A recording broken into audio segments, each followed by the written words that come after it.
So, firstly, good afternoon. Welcome to Complete Education Solutions' first primary PE webinar, Bridging the Gap. So it's an insight into the first couple of weeks of Key Stage 3 PE and how we as primary school specialists can support the transition for our pupils from primary PE to secondary PE. My name is Daniel Young. I'm currently the Curriculum and Coaching Manager for IPEP, our interactive PE planner. So the goal of this is to discuss and provide insights into a range of primary specific issues and topics on a monthly basis. We want to continue to support the delivery of primary PE across the country.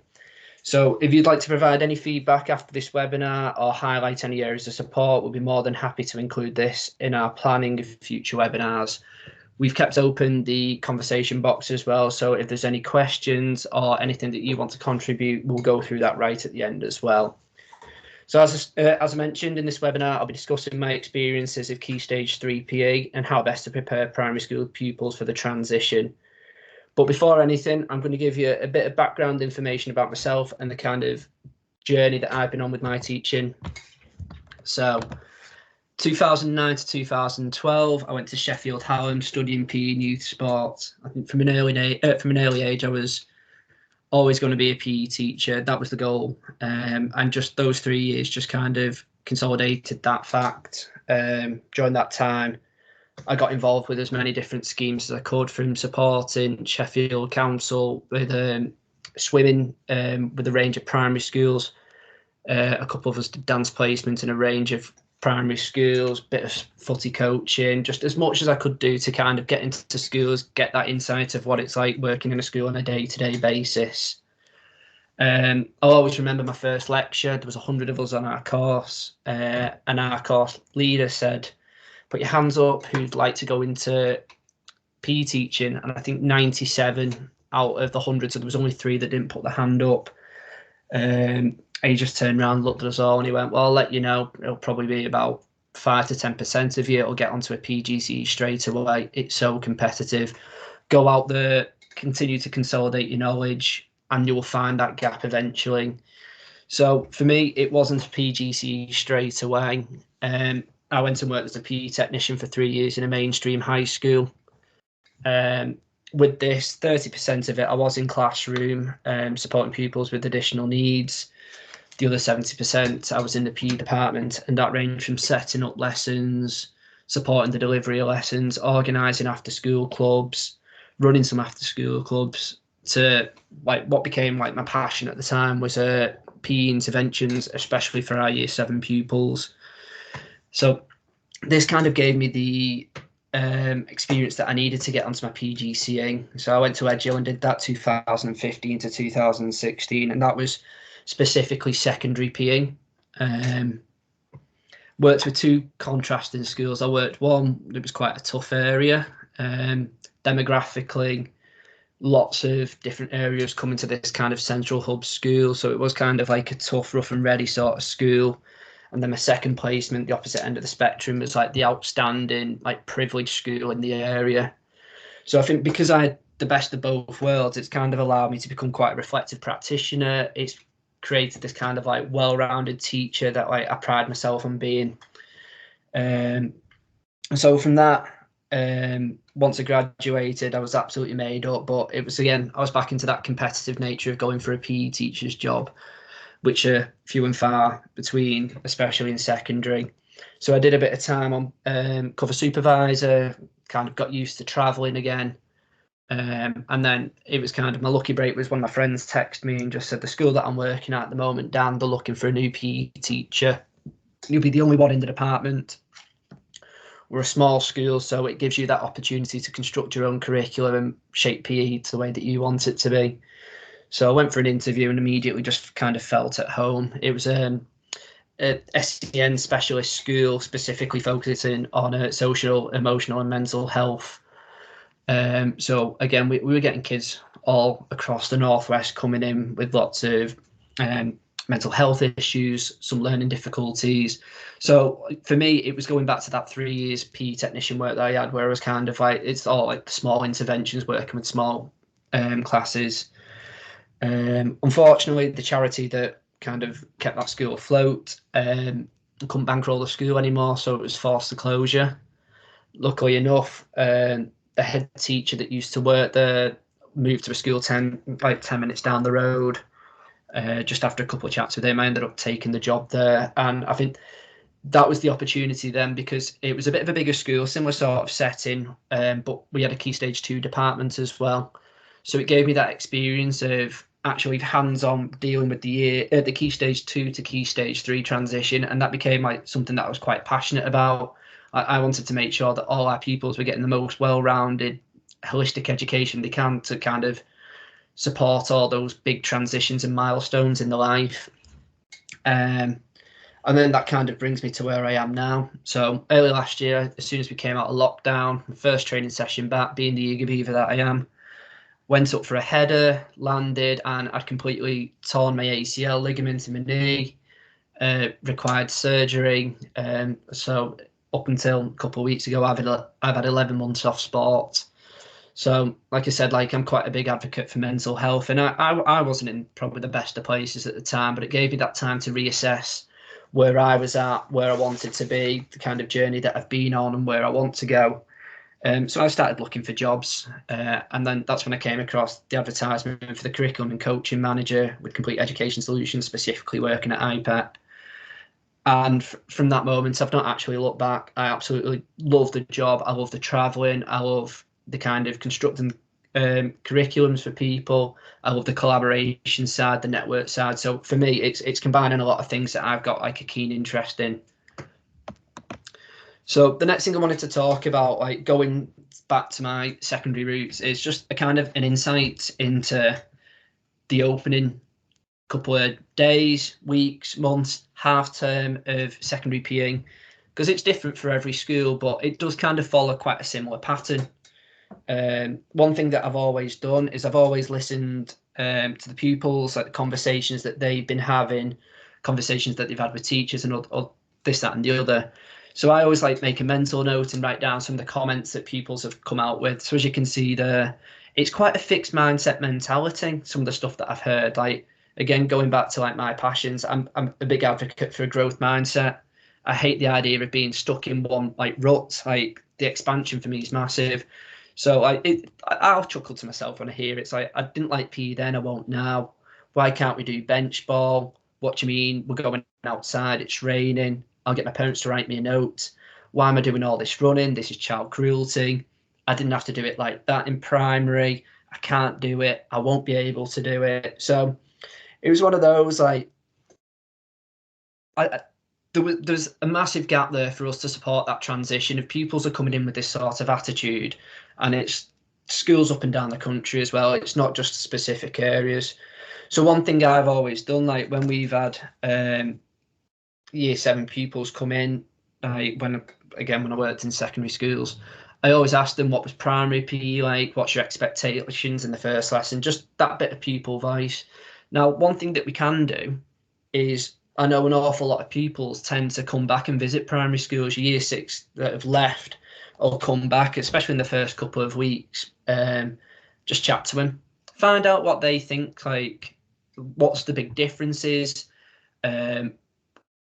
how they enjoyed primary PE, what's different with secondary PE. Just gauge that pupil voice, because that'll help you construct a perfect curriculum as well, because you're getting that first-hand kind of information back from the pupils that you've taught, and the differences and the difficulties that they're currently facing. So linking into this, I wanted to talk about like past experiences, one as a student and one as like a colleague and teacher, like specifically homing in on this year 7 sort of age group.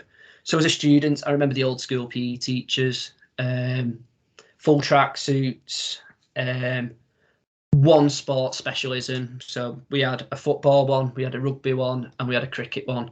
And we knew that that was going to be that was our journey through PE then. I was quite lucky growing up that my mum and dad, I used to burn the head out, because it'd be like 1 minute, oh, I'm going footy training, and then my mates asked me, can I go cricket training? And then it's, oh, I need some running spikes, I'm going athletics, then I'm taking up swimming, mixed martial arts. Like I was constantly on the go as a child, so I had quite a well-rounded sporting upbringing. So for me, PE, it was great. And then especially like if my interest was football and I got this teacher, it was brilliant, but it's not always the case. your wet weather PE lessons as well, where it's everybody in the hall. So I don't know if you've had the experience of delivering secondary PE as well. Like, it tends to be half the year group that you get for PE at a time. So I remember there was times where there was three of us teaching, 30 pupils each, so there was 90. Now, when you think of it's pouring down outside, 90 of you crammed into a hall, you kind of stuck to dodgeball tournaments, bench ball tournaments, five-a-side football, but there was an awful lot of waiting round. So for me, like, I just wanted to be playing as much as possible, but I could start to see then the pupils that kind of got lost. And this kind of links in with the elite banding and the avoiders and the selection sort of it all. Baselining was the bane of our lives, teaching, and it was also the bane of our lives being a student as well. It was just kind of a range of fitness tests at times, or just going into a game. And if you didn't have an interest, you were never graded highly. Or for me, like, a prop forward in rugby might have a low cardiovascular endurance, so they might not do well in the bleep test. But because of that, they're put into a lower set. Like, I didn't agree with the setting in schools, and I could understand why year 7 pupils got frustrated at times. So fitness testing, like I said, and this assessment of like a 1 to 10 that was never explained properly to us. So it'd be like, oh, Dan, we're doing rugby today. You're going into a game, and at the end of lesson, right, you were an 8. Fantastic. What do I do with that information? It's completely over my head as a year 7 pupil. So I flip it now and look at like being the teacher side of it. So like 10 years down the line, baselining, couldn't stand it. It took up too much of our time. It was literally the first month, half term, doing a range of tests to put pupils in a groups which like were specific for fitness, but became the groups then for the year. I was still delivering practical interventions, but some of it was going all the way up to year 11. I enjoyed moving away from the traditional when I became a teacher. So moving away from your team sports like football, and introducing American football, or introducing Danish long ball into striking and fielding, just something completely different. And it being enthusiastic in PE, it got my attention, and I wanted to develop it. So it was something that I implemented into my planning. I love sports education as well, giving pupils different roles and giving them that kind of like pupil-led learning where you're just kind of overseeing everything. You get to see a load of different qualities and characteristics developed through sports education. One thing that I was really, really impressed with, like the way that it took off, was I used to phone my friends up that worked in local high schools and just said, right, I've got a group of year 7 lads here. There's 8 of them, just say for example. They want to have a game of football. They want to have like a little kickabout, but they don't want the league structure. So we introduced this recreational, not even league. It was social. PE can be so powerful, and I think especially in that transitional period where kids are going away from what they know of primary school and going into the big wide world of secondary school, it's important that we continue to develop strong relationships. But I don't want to go too much into the secondary side of it. I want to look at like what we can do. So the first thing I'm going to talk about is the biggest argument since time began. It's like, what came first, the chicken or the egg? Is it skill focused or is it sport focused? We should be doing at primary PE. Like, there's so many arguments, there's so many like ways that you can back up, but with IPEP we specifically look at the skill based, the foundations, the fundamentals, the building blocks for successful PE. Like, for me, I'd rather deliver, if I say like I'm going to do football for example, I'd rather focus in on passing and shooting rather than put them in a game. Do loads of fun, engaging activities, so we've got that technique sorted, we've got pupils understanding sorted, they've got the kinesthetic understanding of what it looks like, what it feels like. For them, the secondary teachers, to go, right, we're going to put this now into game situations, attacking scenarios. And like, obviously, we're going to keep developing those skills. We can be signposting them to clubs, even if it's extracurricular or outside of school. We could go, do you know what? You've got fantastic attitude. You're doing these skills expertly. Would you like to come and play for the school team? Would you like to go and join this team? So for me, it is skill focused, because we need to also remember, and this is the most important thing, PE is not sport. It is physical education. We are developing pupils' physical literacy. We are educating them through the physical. Competition can also drive pupils away from PE. It should be drip fed. It should be fun and engaging if we're doing it. It should not be kind of like structured tournaments and round robin tournaments all the time, because pupils might resent it. Like, there's certain sports I like play or knock about with my mates with where it's all recreational. We don't keep score. We have a laugh and joke with it, and it'll keep us engaged. Like, I'm not a big badminton player, but I'll go and play with my mates and have a knockabout and have a couple of rallies, with it being like more focused on my skills. Like, I'll say, oh, we might just play backhand for a little bit. We don't need a competition of going right to the first to 21. There's research out there suggests that a lot of universities as well, they only offer 6 to 8 hours initially of PE specific training for trainee teachers.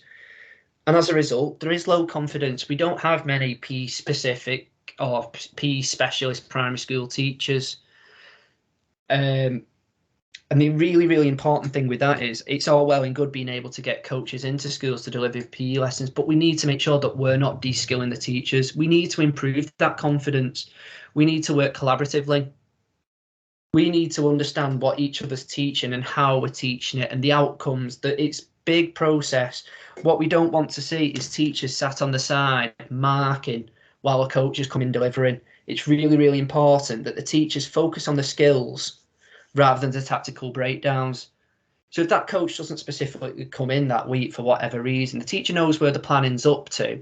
They can understand the skill, whether it's through YouTube, like researching the skill in a bit more detail, or having conversations. We don't need to know the rules of sports inside and out. We just need to know how you can pass a rugby ball, how you can catch a rugby ball, how you can run with the rugby ball in your hands. We don't need the whole breakdown of getting pupils back 10 yards or teaching them the tackling technique or what a 40-20 is in rugby league.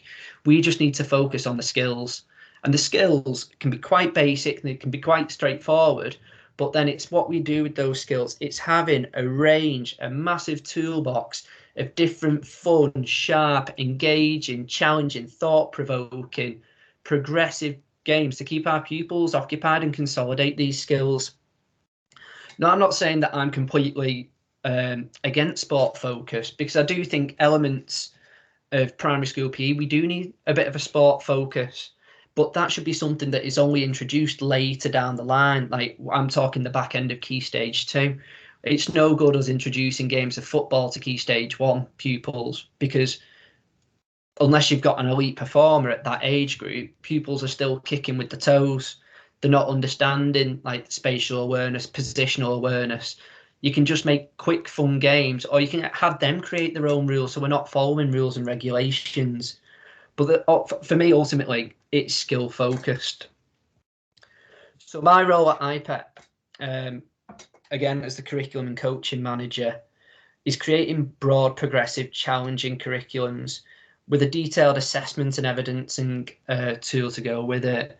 We have our non-negotiables, what can build up to interventions. We have mental well-being trackers, detailed reports, training days for staff. There's so much that's going on with IPEP at the moment. It's superb.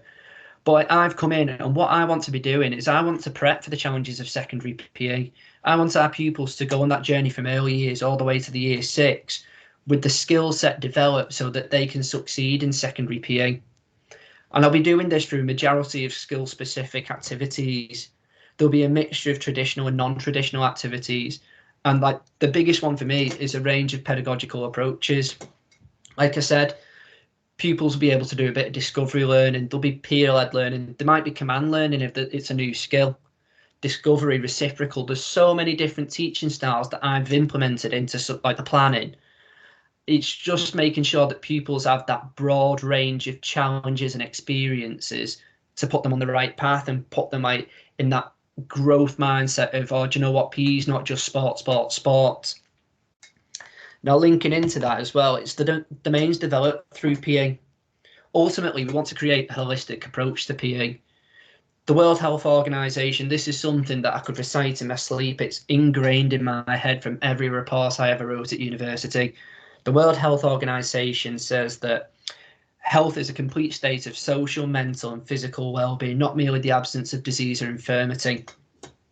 Now, PE addresses everything to do with health in that sense. We have the social side of it. We have pupils that are able to communicate, cooperate, collaborate. We have the physical side of it where kids are actually getting fit, they're understanding how their body works. We've got the personal and mental side of it, developing the 3 key points there for me: resilience, endeavour, and understanding mental health. After the pandemic and lockdown, mental health in school has never been so important, and it's really, really key and paramount. We get kids talking. Now, this can be through resilience, being able to continue with the task, being able to overcome barriers, endeavour, trying the hardest at all times, like putting that effort in. They're the things that, like, they're the key attributes to PE that kind of tie everything in together. And obviously we've got the British value side of it as well. We're understanding turn taking, we're understanding rules, we're understanding other people's beliefs, we're understanding different cultures through non-traditional activities. Like, for me, PE is that complete package. It's such an important subject.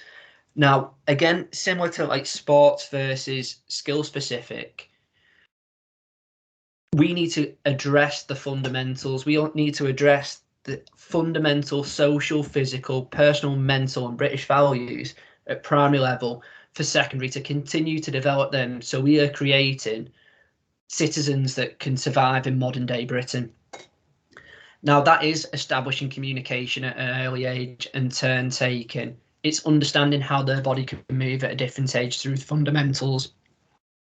It is understanding how to be resilient and have this strong, well-rounded character. So, like I said, it's really, really important that all 4 of these domains are continuously addressed through PE. If one falls, the other falls. So we need to make sure that we have this constant holistic approach to delivering PE. So ultimately what we're here for is what we can be doing to bridge the gap between primary and secondary PE. So it's just a couple of bullet points. Obviously, I could write loads and loads and loads, but I'd be publishing book after book after book of things that we can do. So the first thing I wanted to do is break it down into 3 parts. So you think of it as a bit like an atom. You've got your nucleus of personal, you've got your next row as your school, and then you've got your next row as the wider. So personal, it's really, really, really, for me, important that we attempt trial and error learning, just the way that we did when we went through our teacher training. Take the leap and do something different. You can be overly critical of yourself and say, oh, that didn't work and that didn't work. But how do we know that wouldn't work? How do we know that pupils wouldn't get engaged if we don't try something different? You might think it was awful, but some kids might have resonated and took something away from that lesson. There's no such thing as a bad lesson unless you perceive it as a bad lesson. Just be impressed with yourself that you tried something a little bit different. Observations and feedback, for me, it doesn't have to be formal. You do not need to have written confirmation of what you've done or what worked well. For me, especially working in a SEMH school, SEND school, classroom management was a big one. I'm just going to use that as an example. So I had certain classes that didn't respond to certain subjects, but it was more the behaviour. So I'd have people coming in and just going, Dan, I know you've got this class today. Do you mind if I come and bob in, or just stand at the door for 5 minutes just to see what's going on? It's like, yeah, not a problem. So it might just be a specific way that I was teaching. It might be where I am in the classroom. Like, for me, I'm very hands-on walking around the classroom. I can't keep still. So it might just be my mannerisms. They'll try and take something from that. In the same way we can do that with PE. If there's something that you're not particularly confident in teaching or you don't understand, just turn around to a colleague and go, have you delivered this? So it could be gymnastics, it could be forward rolls. Just say, have you delivered forward rolls to your class? Yeah, we're currently doing that at the moment. Do you mind if I come and bob in for 5 minutes and just have a look how it's going? And you just make a couple of notes, like mental notes, physical notes. It's completely up to you. But it doesn't have to be formal. It can just be like that little peering. Collaboration's massive. The networking and CPD as well. Like, one thing that I really enjoy doing is, like, I love my social media. I love, like, my Twitter, my Instagram, and there's so many amazing teachers out there that are constantly sharing their practice. And I'm very much, like I said, growth mindset, adopt and adapt mentality. I'll see something, I'll try it. I might tweak it a little bit. There's so much out there, and it's the same with CPD. I'm constantly looking to see what's out there. Like, obviously, like I've discussed, I'm secondary transitioning into primary. I've already got like a very secure subject knowledge. It's just different strategies to supporting primary pupils. So I'm constantly looking for CPD sessions, and I'll always kind of, if something works for me, I'll celebrate it with my mates and say, oh, do you know what, this was absolutely fantastic, or I'll recommend it to colleagues. There's so much I can be doing, but for me, like, there's a lot that you can do on a personal level. School level, vary the curriculum, break the mold, introduce something different, have conversation with other schools, what's going on in your school, and if everything's the same tradition, oh, what do you do? Oh, we offer something a little bit different. Don't be afraid to be different. Be bold, stand out. Like, kids will appreciate that more. And then that also feeds into the kind of conversations in secondary PE. Oh, we didn't do this. We did this instead. Oh, wow, that's amazing. You want to generate that buzz around PE. You want that lifelong engagement in physical activity. Again, with the school, collaborate, get feedback from the pupils, get feedback from parents if pupils are particularly enjoying PE. Get feedback from link schools, find out what they're doing. Secondary schools, have conversations with them. How do you construct your curriculum? Can we try and do something similar to the year 7s to make that 6-7 transition? There's loads you can be doing. And the big one for me, I'm such a big advocate for it, is celebrating PE in school sport. I'm like, whenever I've gone into a school, the first thing I'll look at, like Ofsted will look for, is the first impressions. What's going on in PE? Can I see PE anywhere? Celebrate everything. And I mean, like, school sport, outside of school, amazing achievement, amazing effort. Show what you're learning, show the journey that the pupils going on with. Really celebrate PE across the school. It makes it so much more easier in that transition if pupils have got that positive mentality to around PE. Assemblies, or this pupil hasn't been able to do a forward roll for 5 weeks, smashed it out in the 6th week, so we just want to celebrate him and say, well done. We've got a pupil that's been selected to play for this club. Really, really hammer it home, get everyone talking about PE and creating that buzz around it. And the wider, develop and strengthen links. Like I said, like I'm more of an advocate for skill specific. Get clubs involved, like speak to local clubs in the area, see if they can do things after school to get kids involved. That will only enhance your PE lessons if more and more pupils are taking part in like extracurricular or outside of school sports. If they're getting that expert training as well on top of the PE lessons, everything's just going to seem more fluent and effortless when it comes to it. Signposting everything, like signpost kids to school, kids to clubs, signpost other teachers to good practices that you've seen online, signpost teachers to reading. There's so much material out there at the moment to read and continue to build your subject knowledge. Same with CPD, continuously just go, oh, I found this, oh, I found that, have you seen this? And challenge everyone. What are you doing? Why are you doing it like that? Can we do it differently? Like I said, like I could go on and on and on about the personal, the school, and the wider aspects of what we can do. I just wanted to give you a brief snapshot as to what we can do. So to finish off, I just want a bit of food for thought. Like I said, I'm such a big reflective practitioner. Like I'm constantly reviewing everything I'm doing, like this as well. Like I've recorded this, so I'm going to look back and watch this, see what I can do differently, what I can include next time. So there's 6 points here. I want you to have a little think about it. Do you set any extended learning or homework? When you get to secondary PE, they will be doing. At year 7, they might want, like, it'll be like how the body works, muscle groups, maybe an introduction to sports psychology, history of sports. There's loads of little things that we can be doing now, and it's keeping that buzz about PE going on outside the classroom. How do you group your pupils in lessons, and what effect does this have? Do you allow pupils to pick their own groups? Do you group on ability? Do you group on gender?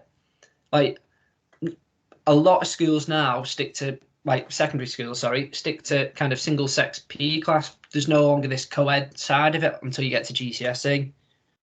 So when you get to year 5 and 6, are you going to start grouping boys with boys, girls with girls? There's no set way of doing it. I just want you to think how you're doing it and what impact does it have. What other opportunities do you offer to your pupils? Again, we're physically educating them. The education side's massive. If we've got a pupil that can't take part in PE for whatever reason, what are they sat on the side? Are they doing another subject catch up? Why can't we be introducing them as a ref, a leader, other roles? We've got the facilities to do it now, the internet, tablets. Like, why can't we get pupils taking pictures of each other and doing some sort of analysis, or setting drills up, or generating conversation? And can we signpost them to other things as well? If they particularly enjoy being a referee, can we signpost them to a referee's course? This is all like loads of things that be developed later on in secondary school as well, the leadership elements. How are you developing resilience through PE? And that's not just for the pupils, that's for yourself. If something doesn't work, just stick by it. Or do you go back to tried and tested? Or do you allow pupils kind of give up? Or do you have pupils that sit out to the side? Think about how you're developing pupil resilience. How are you capturing your evidence and assessment? How are you feeding back to the pupils, the parents, the schools? What impact's that having? Do children know where they are with their education? Do they know how they can progress? Because that'll be the way that it is in secondary. There will be huge boards up everywhere, and like every school has it differently. Some do bronze, silver, gold. Some schools have like developing, secure, exceeding. So it can show the journey of how they can develop. How are you developing that in your school? And finally, skill specific versus sport specific. Is there a right or wrong answer? What are you doing? Could you introduce more of one or the other? Sit down, have a look at your curriculum, talk to people. There's loads of things that you can be doing. So like I said, that was just like a quick half an hour, our first ever one, about how some of the things that we can do to bridge the gap between secondary and primary PE. I hope you found it useful.